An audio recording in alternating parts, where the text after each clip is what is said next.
Hello, friends, and welcome to the City of the Immaculata, a channel where we discuss various topics of history and theology.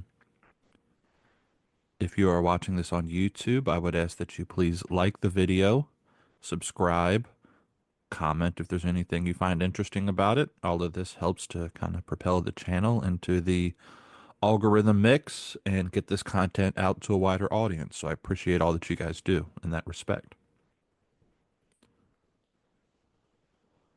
We are continuing today our deep dive into the mysticism of St. Bonaventure. Today we're going to be considering God through the visible world. Now, I know what you're thinking if you've been following this series up to this point. You're probably thinking, didn't we already do this? Wasn't this last week? But in the first part, we had considered God through things in themselves, as brute facts, if you will. We weren't really discussing them in terms of a relational aspect. Here, though, Bonaventure wants to consider things as they reflect God's essence, power, and presence. And in order to do that, the mind has to begin its journey. It begins the process of how the mind operates on these things, where the five senses apprehend, enjoy, and judge the sensible objects.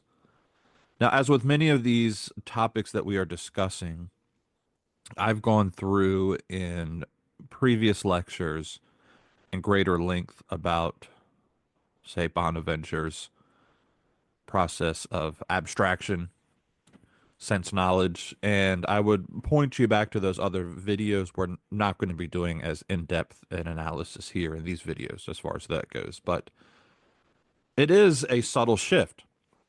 I think some people are often confused at what the distinction is between the first chapter and the second chapter, the first part of the mind's journey and the second part of the mind's journey. And really, it's just he's still, we're still outward.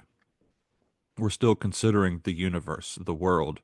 But now, instead of just considering them as they are, you're taking that first movement inward, even though we haven't gone inward yet. You're still outward, but you're heading in that direction, right? You're pointing back towards the self, because here it's how the mind begins to operate on things. And this allows for us to contemplate God through every created thing that we are going to encounter.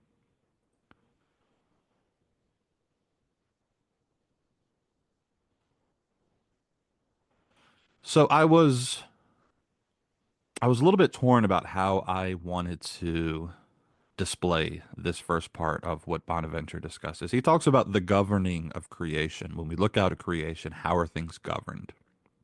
And this is the best that I can do. I'm sorry if there's a better way or if this is confusing, but basically what he says is that there are things that are generated and things that generate, even though there's going to be a little bit of overlap here. Now, the idea here is that, when you're dealing with things in a sort of act impotency manner, right? There are things that have the power to generate other things. For example, man and woman have the potential power to generate child.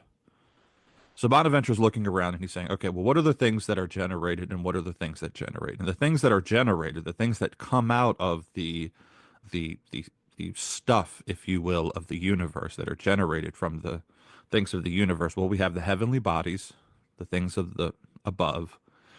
Then we have the four elements. And in Greek philosophy, if you're sure you're aware, there saw the world as four elements: earth, air, fire, and water. Now, there is a certain contrariety of these four things that where they are not compatible with one another. So there has to be in this mode of thinking a way to sort of bring these things together. And for Bonaventure, he says that essential element that brings these things together to then go to generate other things is the element of light. And these four elements and their various combinations when they come together, compose things like minerals, plants, animals, man, so forth. And then there are the things that generate. Now, though the simple bodies are generated, they are also capable of generating, as we were saying. So the simple bodies, the heavenly bodies, and the four elements are able to generate things themselves. But more importantly, and we're sort of working up in a hierarchical sense here, there are spiritual substances which govern both the heavenly bodies and the four elements. Spiritual substances, whether they be animal, rational spirits, celestial spirits, the further up you go in this hierarchy, the greater the activity of governing that these bodies have, these spiritual substances have. So, when you reach, for example, the top of the angelic realm, you're dealing with a lot of power. We're talking the power, and there's various modes of thought when it comes to the angelic realm, but I am of the opinion that the governing of the universe is principally done and maintained by the angelic realm, especially as you move higher up that hierarchy. Of course, though, it's all powered from the very first cause.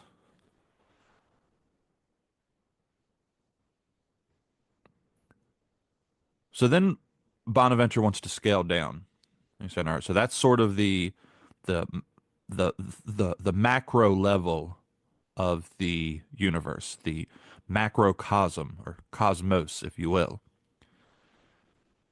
And in the same way that the universe is a macrocosm, a macrocosmos, man is a microcosmos of this universe, literally a small universe.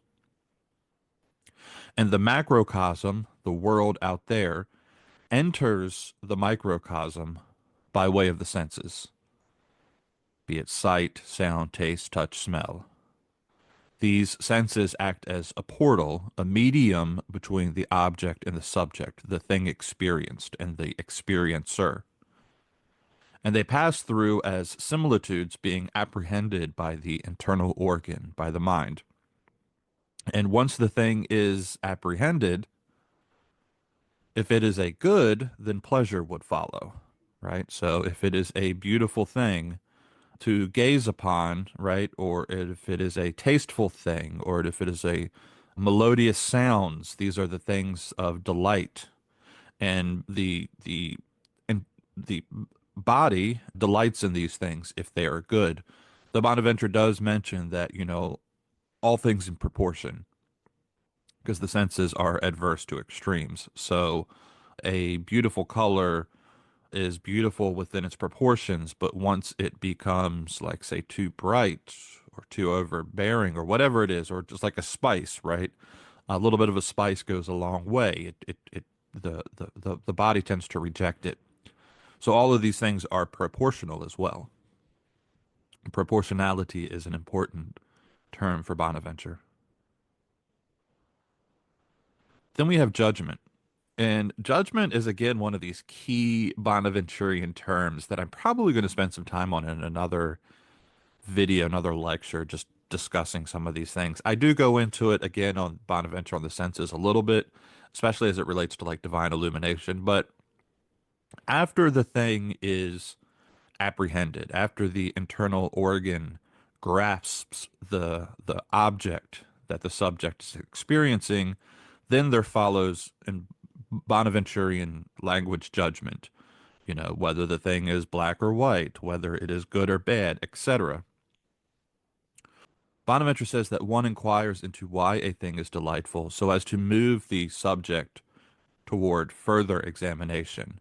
This thing, this sight is beautiful, and it's not supposed to be an end in itself. It's supposed to pull me further towards something else. He speaks of a proportion of equality of all things that delight, that they transcend time and place and motion. So the proportion of equality, as we're saying, as it relates to especially the proportion of the thing that you're experiencing, in so much as it's not too spicy. It's the porridge is just right, and it's supposed to the equality of this. It's a thing that transcends time, place, motion, and it's pointing us towards something that is immutable. So judgment, therefore, purifies the sensible species as it becomes more certain. It makes present to the soul their ideal of the object that you are experiencing. So if you're experiencing a cat, the more that you have judgment upon catness through the individual cats that you're experiencing, the more that the ideal of catness is made present to the soul. And of course, all of this is pointing to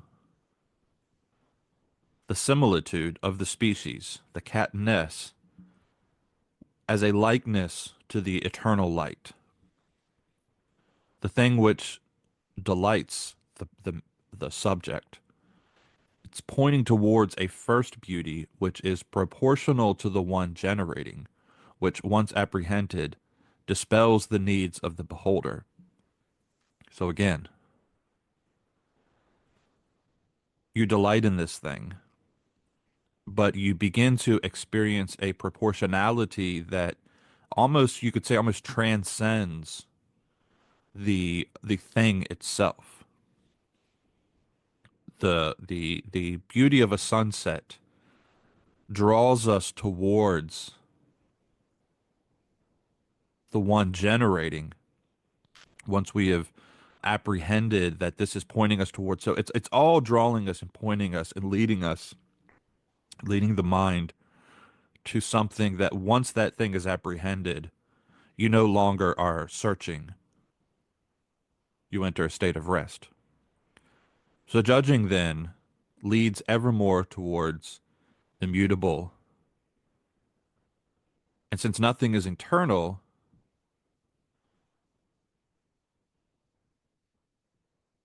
so judging then leads us ever more toward the immutable.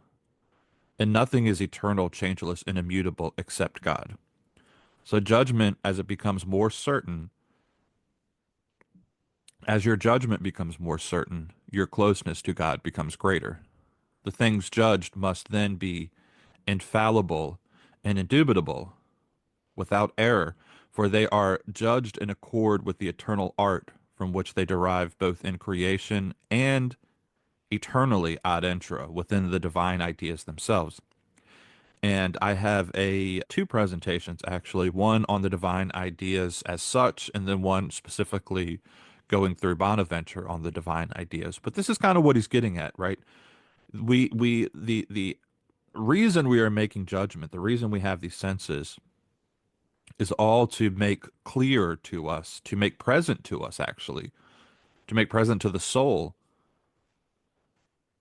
that thing which is immutable, changeless, eternal.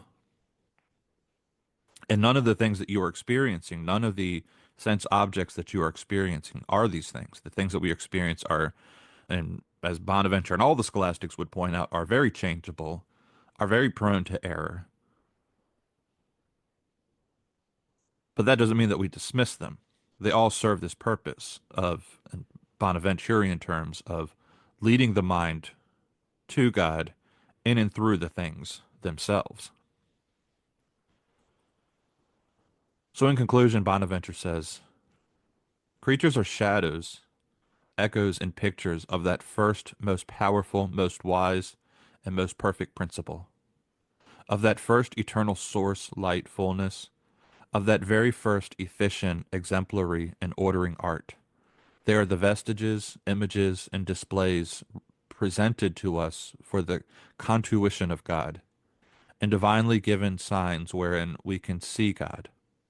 These creatures are exemplars, or rather illustrations, offered to souls as yet untrained and immersed in the senses, so that through these sensible things that they see, they may be transported to the intelligible which they do not see, as through signs to that which is signified.